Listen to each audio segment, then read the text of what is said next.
अकोल्याच्या मूर्तिजापूर येथे आगामी नगरपरिषद आणि नगरपालिका निवडणुका या शांत, निर्भय आणि पारदर्शक वातावरणात पार पडाव्यात यासाठी सर्व संबंधित विभागांनी तातडीनं प्रतिबंधात्मक उपाययोजना राबवाव्यात असे निर्देश जिल्हा दंडाधिकारी वर्षा मीना यांनी दिले आहेत।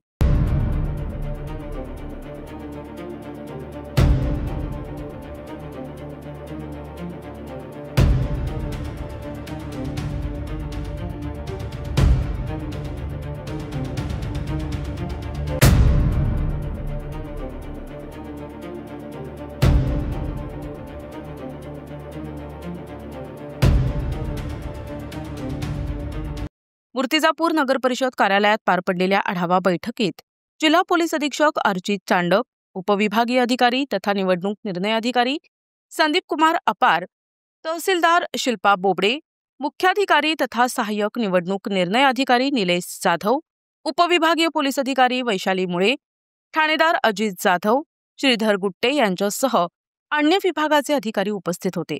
या बैठकीत निवडणूक काळात कायदा आणि सुव्यवस्था अबाधित ठेवणे हे प्रशासनाचे सर्वोच्च प्राधान्य असल्याचं स्पष्ट करण्यात आलंय। मतदारांना प्रलोभन देण्यासाठी पैशांची किंवा मद्याची अवैध वाहतूक, संशयास्पद हालचाली यावर नियंत्रण ठेवण्यासाठी भरारी पथके तैनात करण्यात येणार आहेत।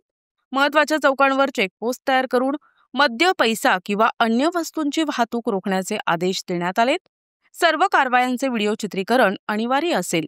शांततेत निवडणुका पार पडाव्यात म्हणून गुंड प्रवृत्तीच्या सराईत गुन्हेगार आणि संशयितांची यादी तयार करून त्यांच्यावर भारतीय न्याय संहिता 2023 अंतर्गत आवश्यक ती कारवाई करण्यात येईल।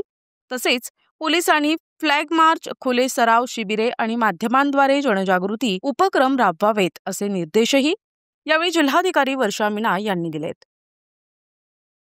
नगरपालिका जो निवडणूक आता 2 तारीखला पार पडणार आहे त्याच्यासाठी मी आणि एसपी साहेब सोबत येथे येऊन आम्ही जो आपली टीमची तयारी झालेली आहे त्याची तपासणी आम्ही केलेली आहे। चांगलं काम इथे सगळं झालेलं आहे। सगळे विषयावर आपली तपासणी झाली आहे। त्याच्यापुढे आम्ही स्ट्रॉंग रूमची तपासणी करणार आहे। त्याच्यापुढे आम्ही आपली पोलिंग बूथ वगैरे बघणार आहे। त्याच्यात AMFचे सगळे विषय आहे किंवा नाही त्याची तपासणी होणार आहे आणि व्यवस्थित सगळं व्यवस्थित चालू आहे। फक्त मला जिल्हाधिकारी अकोला म्हणून एवढं सांगायचं आहे की आता मागचे इलेक्शन 2016 मध्ये झाले होते। 9 वर्ष झालेले आहे। आता तो ॲटलीस्ट सगळ्यांना येऊन वोट केला पाहिजे। 100% वोट इथे होणार अशी मला अपेक्षा आहे आणि राज्यामध्ये सगळ्यात जास्त वोटिंग हाय नगरपालिकामध्ये होणार आहे अशी माझी अपेक्षा आहे। मॅडम, आपण आवाहन केलेलं आहे निवडणूकच्या दिवशी निवडणूक करण्याकरता, परंतु काही प्रभागातील नागरिकांनी बहिष्काराचा इशारा दिलेला आहे। त्यांच्या मूलभूत सुविधेच्या बाबत साध्या रस्त्याकरता सुद्धा त्यांना रेल्वे लाईन क्रॉस करावी लागते। असे जो विषय आहे मी इथे चीफ ऑफिसर साहेबांसोबत डिस्कस करते आणि ते नक्की ते मार्गे आम्ही लावणार आहे। याच्यासाठी प्रशासन येथे आहे।